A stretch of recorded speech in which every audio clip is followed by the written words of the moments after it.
Boundaries, limits, chains of time. Saturn is not the god who inspires us to fly, but the one who teaches us why we fall. And perhaps the real path to understanding existence is not about breaking free, but in understanding why the chains were forged in the first place.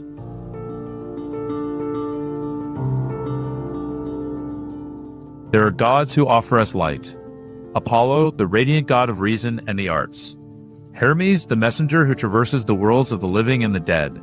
And Zeus, the thunderous ruler whose will shapes the heavens. But there is another, a darker, more enigmatic figure, whose dominion lies not in inspiration or vitality, but in limitation, decay, and the inexorable passage of time. He is Saturn, Saturnus, the ancient Roman deity, who presided over agriculture, boundaries, and the cruel inevitability of fate.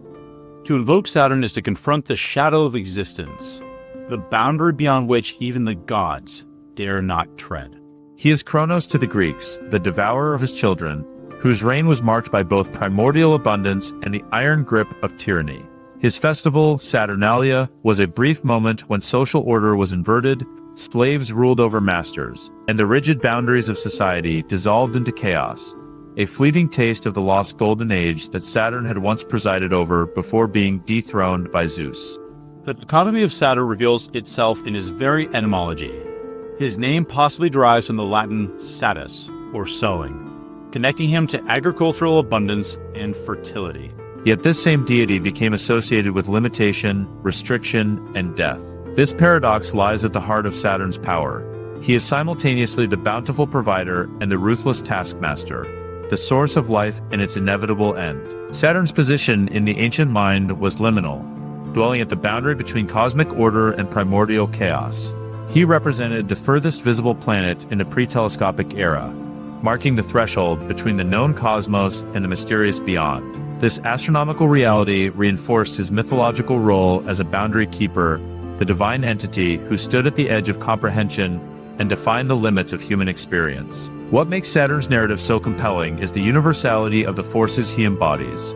Every culture has grappled with the concepts of time, death, and limitation. From the Mesopotamian god Ninurta to the Hindu deity Shani, from the Egyptian Geb to the Norse Ymir, figures representing both creation and destruction, abundance and scarcity, appear across the mythological landscape. Saturn stands as perhaps the most fully developed archetype of this dual nature in Western consciousness. As we delve deeper into Saturn's mysteries, we must confront uncomfortable truths about existence itself, that all power has its limits, all life its season, and all creation its dissolution. Saturn's myth reminds us that even the gods are bound by cosmic law, and that wisdom often comes through confrontation with our darkest fears and most stringent limitations.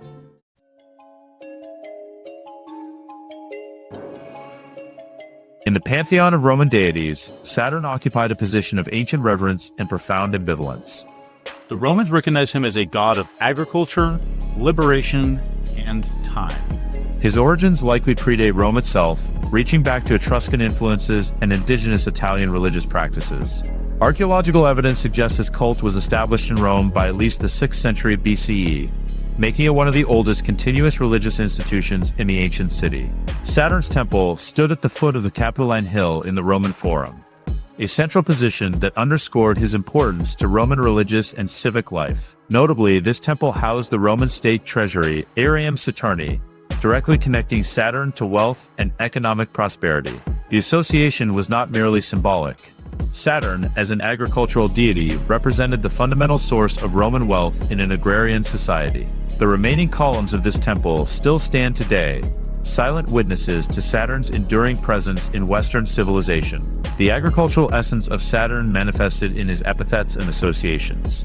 He was called Sterculius from Stercus manure, highlighting his connection to the fertility of the soil and agricultural processes. This earthy, pragmatic aspect of Saturn reveals the practical concerns that underpinned his worship. For the Romans, Saturn was not merely an abstract principle, but a force that directly affected their survival and prosperity. Saturn's consorts further illuminate his complex nature. With the goddess Ops, he formed a divine pair representing agricultural prosperity and material abundance. This partnership symbolized the positive aspects of Saturn's reign, fertility, growth, and provision. Yet his earlier association with Lua, who received the bloodied weapons of vanquished enemies, reveals Saturn's darker aspect as a god of endings and dissolution. These dual consorts perfectly encapsulate Saturn's paradoxical nature as both creator and destroyer. The Saturnalia festival, celebrated from December 17th to 23rd, represented the most vivid expression of Saturn's influence on Roman society. During this period, social norms were temporarily suspended or inverted. Masters served slaves, gambling was permitted, sexual restrictions were loosened, and a carnival atmosphere prevailed. This was not mere hedonism, but a sacred remembrance of Saturn's golden age, when hierarchy and constraint did not yet exist. The festival featured the appointment of a Saturnalicious princeps, or a lord of misrule, who issued mock commands and embodied the spirit of festive liberation. The philosophical dimension of Saturnalia reveals much about Roman attitudes towards Saturn. The temporary suspension of social order acknowledged the artificial nature of human hierarchies, while simultaneously reinforcing their necessity. By containing chaos within a designated festival period, Roman society recognized both the appeal of Saturn's boundless freedom and the need for Jovian order. The philosopher Seneca noted the psychological benefits of this periodic release, suggesting that Saturnalia served as a necessary safety valve for social tensions. Saturn's mythological role as ruler of the Golden Age, Aurea Aetas, further complicated his reception in Roman thought. This primordial era was characterized by peace, abundance, and equality. A time when the earth yielded its fruits without labor, when war and private property were unknown, and when humans lived in harmony with nature. This mythic past stood in stark contrast to the hierarchical, militaristic society of historical Rome. Saturn thus represented both a lost paradise and an alternative to the Jovian order that replaced it. The relationship between Saturn and Jupiter, the Roman equivalent of Zeus, reveals a profound theological tension. Jupiter's overthrow of Saturn paralleled Rome's self-conception as a civilization that had transcended its primitive origins through law, hierarchy, and military might. Yet the annual celebration of Saturnalia suggested a lingering nostalgia for pre-civilizational freedom and equality. This ambivalence reflects Rome's complex relationship with its own imperial project, celebrating order and hierarchy while periodically acknowledging their costs.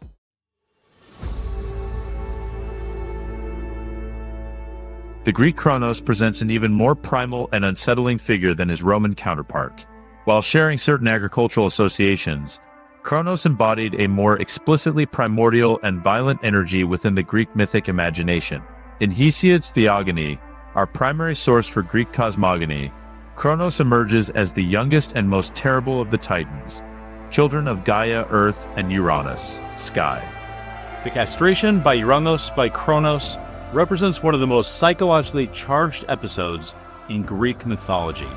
Urged by his mother Gaia, who suffered from Uranus's constant sexual advances and his habit of forcing their children back into her womb, Kronos ambushed his father with an adamantine sickle and severed his genitals. This act simultaneously liberated the cosmos from Uranus's oppressive rule and established a new principle of violent succession in divine governance. The sickle itself became Kronos' signature implement, symbolizing both agricultural bounty and violent separation. From the blood of Uranus' wound sprang the Uranes, or Furies, giants, and Malaii, or ash tree nymphs, while his severed genitals, cast into the sea, produced Aphrodite.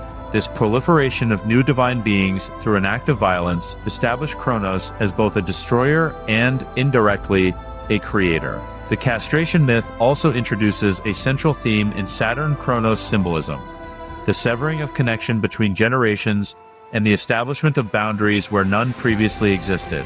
Kronos' reign as king of the Titans instituted a new cosmic order, but one shadowed by the manner of his ascension. Having overthrown his father through violence, Kronos lived in perpetual fear of suffering the same fate. When his sister wife Rhea bore him children, Hestia, Demeter, Hera, Hades, and Poseidon, he swallowed each one whole, determined to prevent the prophecy that his own child would overthrow him. This image of Kronos devouring his offspring became one of the most powerful and disturbing in Greek mythology, memorably rendered by Francisco Goya in his haunting painting, Saturn Devouring His Son. The psychological dimensions of this myth are profound. Kronos, having established himself through patricide, attempts to halt the process of generational succession by consuming his children effectively trying to stop time itself. This futile effort to prevent change and maintain power represents a fundamental insight into the nature of temporal existence, that all authority is temporary, all dominion subject to transformation. Chronos, whose very name suggests chronology, chronos meaning time in Greek. Though linguists debate the etymological connection, paradoxically tries to freeze time itself. Zeus's eventual escape from Kronos' stomach, thanks to Rhea's substitution of a stone wrapped in swaddling clothes, and subsequent overthrow of his father, completes the mythic cycle. After defeating Kronos and the Titans in the 10-year Titanomachy, Zeus banished them to Tartarus, the deepest region of the underworld.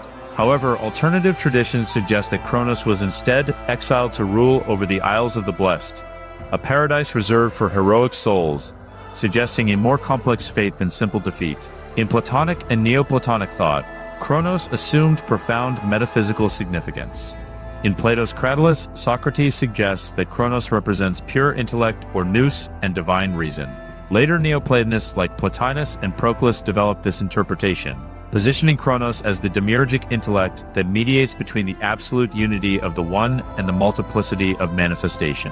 This philosophical rehabilitation of Kronos transformed the child-devouring Titan into a symbol of divine contemplation and eternal wisdom, a striking example of how mythic figures evolve across different interpretive traditions. Orphic traditions presented yet another perspective on Kronos.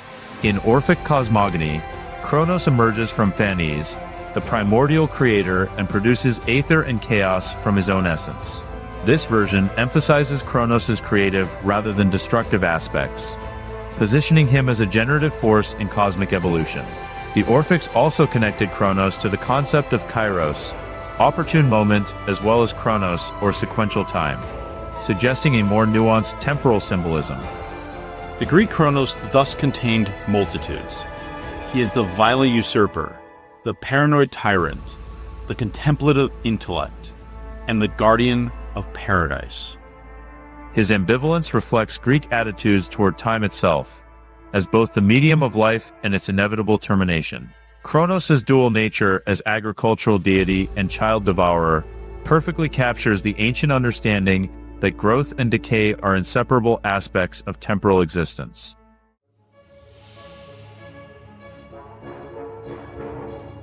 In classical astrology, Saturn assumes a position of unique cosmological significance. As the outermost of the 7 traditional planets visible to the naked eye, Saturn marked the boundary between the known cosmos and the mysterious realm of the fixed stars. This astronomical reality reinforced Saturn's mythological role as the guardian of thresholds and the arbiter of limits. For ancient skywatchers, Saturn's slow movement through the zodiac, completing a full cycle in approximately 29.5 years, manifested the inexorable but measured pace of time itself. The physical properties of Saturn, as understood by ancient astronomers, further reinforced its symbolic associations. Its pale yellow appearance was interpreted as cold and dry, aligning with the melancholic temperament in Hippocratic medicine. Saturn was thus associated with the elements of earth and water in their colder aspects. Ptolemy, in his influential Tetrabiblos, describes Saturn as the star of coldness, whose influence congealed, contracted, and solidified. This physical quality translated into psychological and spiritual effects. Saturn represented concentration, seriousness, and the crystallization of thought into form. Astrological tradition assigns Saturn dominion over specific zodiacal signs, enhancing understanding of its energetic signature.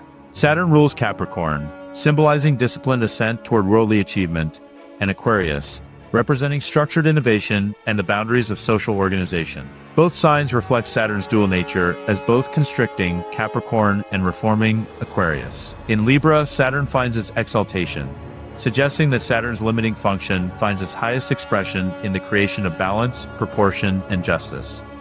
The concept of the Saturn return, the period when transiting Saturn returns to its natal position approximately every 29.5 years, became recognized as a critical developmental threshold in astrological psychology. The first Saturn return, ages 27 to 30, traditionally marks the transition to full adulthood and the acceptance of limitations and responsibilities. The second Saturn return, ages 56 to 60, signals the wisdom of elderhood and confrontation with mortality. These transitions demonstrate how Saturn's energy manifests in biographical time as developmental crisis and potential transformation. In Hellenistic astrology, Saturn was known as the Greater Malefic, a planet associated with hardship, delay, and contraction. Yet this negative characterization was balanced by recognition of Saturn's beneficial aspects, stability, endurance, and the wisdom gained through adversity. As 12th century astrologer Abraham Ibn Ezra noted, Saturn indicates deepest understanding, thought, and meditation. This complexity recognizes that Saturn's trials, while painful, often lead to profound spiritual development. Hermetic literature expanded Saturn's significance beyond astrology into cosmological philosophy.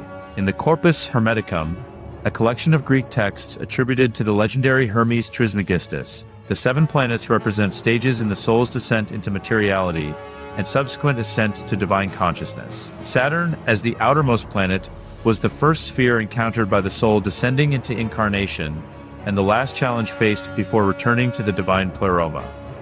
This position of Saturn is both the initial boundary of limitation and the final threshold before liberation.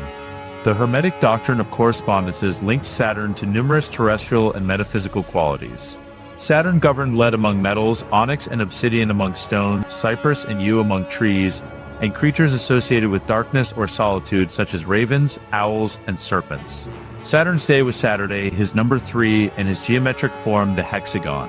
These correspondences established a symbolic language through which Saturn's energy could be recognized, invoked, or mitigated in practical Hermetic operations. In late antiquity, the emergence of the 7 heavenly archons in Gnostic cosmology cast Saturn in a more explicitly negative light.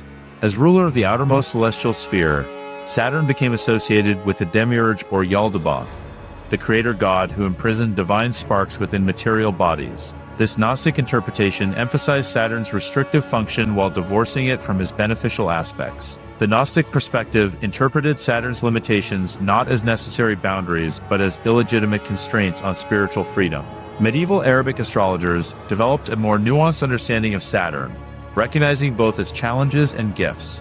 Abu Mazhar described Saturn as the author of life's discipline and training through suffering, while Al-Biruni noted that Saturn bestowed patience in adversity and profound thought. This tradition influenced European Renaissance thinkers like Marsilio Ficino, who associated Saturn with contemplation, scholarly pursuit, and philosophical depth, establishing the connection between Saturnine influence and intellectual genius that would become central to Renaissance thought.